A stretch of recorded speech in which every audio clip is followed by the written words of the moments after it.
Britain let down its citizens by leaving the nation ill-prepared for the COVID-19 pandemic. That's what a public inquiry concluded in a scathing report on Thursday. Former Judge Heather Hallett served as the inquiry chair. I have no hesitation in concluding that the processes, planning and policy of the civil contingency structures across the United Kingdom failed the citizens of all four nations. Former Prime Minister Boris Johnson ordered an inquiry in May 2021. Its first report was damning, saying had preparation been better, the financial and human cost might have been less. Britain recorded more than 230,000 deaths by December 2023, a similar death rate to the US and Italy, but higher than elsewhere in Western Europe.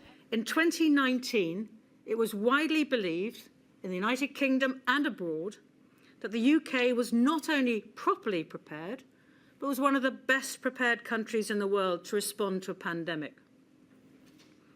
This belief was dangerously mistaken. Meanwhile, the nation's finances are still suffering. Hallett's report found there was a lack of adequate leadership with groupthink clouding expert advice. A flawed and outdated strategy from 2011 underpinned the nation's preparations for such an emergency, but that had only set out to prepare for one type of pandemic, influenza. It also failed to consider the economic and social impact, according to the report. The strategy was virtually abandoned on its first encounter with COVID. Hallett made 10 recommendations, saying preparation for a civil emergency should be treated the same way as a threat from a hostile state.